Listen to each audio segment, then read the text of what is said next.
ধারণা করা হয়েছিল 5 আগস্টের পরে যে আমরা একটা আগের চেয়ে ভালো অবস্থায় থাকবো, আগের চেয়ে স্থিরতা আসবে। আমরা জানি এত বড় গণ অভ্যুত্থানের পরে সেটা আসা খুব সহজ না, নানান চ্যালেঞ্জ থাকবে, বাধা থাকবে।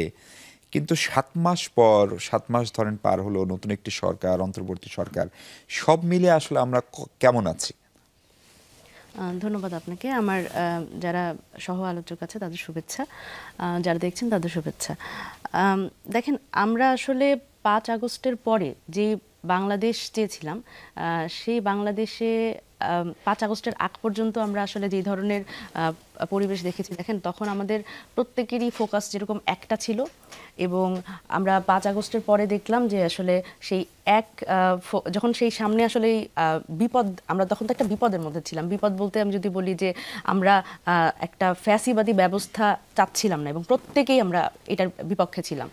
সুতরাং এই জায়গাতে আমাদের যে ফোকাসটা ছিল 5 আগস্টের পরে, আসলে সেই জায়গা থেকে আমরা বিভিন্ন যারা বিভিন্ন পথের মানুষজন, তারা আসলে নিজেদের মতো করে তাদের নিজেদের আইডিওলজিক্যাল জায়গায় এবং আলাদা আলাদাভাবে আমরা বিভিন্ন ধরনের কথাবার্তা শুনছি। আসলে এই ক্ষেত্রে আমি আইডিওলজিক্যাল বিভক্তিটা খুব বেশি নেগেটিভলি দেখি না, কারণ হচ্ছে স্বাভাবিকভাবেই একটা প্রয়োজন এবং দেশের স্বার্থে। দেখেন, এখানে কিন্তু বহুদিন পরে, আমি যদি বলি যে বড় দল হিসেবে বিএনপি কিন্তু বহুদিন ধরে এই জাতীয় ঐক্যের কথা বলছে, এই ইউনিটির কথা বলছে। সেই ইউনিটি কিন্তু 5 তারিখে আসলে আমরা প্রতিষ্ঠিত হয়েছে।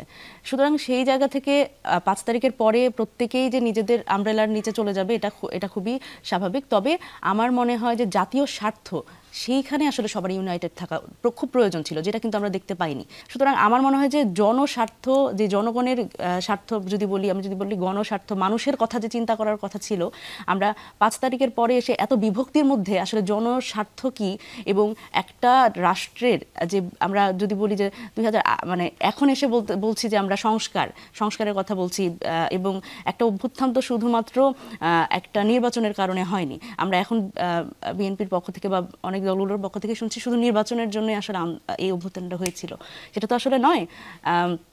সেই জায়গা থেকে আমি যদি বলি যে এই যে একটা সংস্কার, সেটা তো আসলে সকল রাজনৈতিক দলের চাওয়ার কথা ছিল, এবং মানুষের মধ্যেও কিন্তু সেই আকাঙ্ক্ষা তৈরি হয়েছে যে এইবার অন্তত পরিবর্তন আসবে।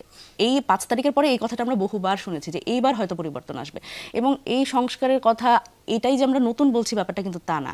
আমরা বিভিন্ন সময় যে আন্দোলনগুলো করেছি, আমি যদি বলি যে আমার কে চায় না আসলে, বা সংস্কার নিয়ে বিভক্তি কার সঙ্গে?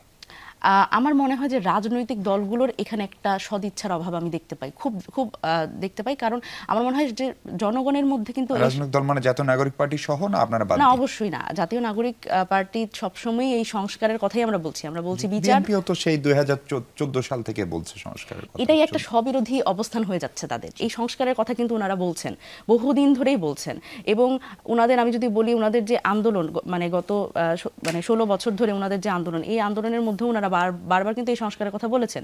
সুতরাং 5 তারিখের পরে এমন কি হলো যে সেই সংস্কার থেকে তারা একেবারে সরে এসে একদম দ্রুততম সময়ের মধ্যে নির্বাচন, এবং নির্বাচনের জন্য ওনারা মোটামুটি জীবন বাজি রেখে ফেলেছেন। তো সেরকম আসলে হবে।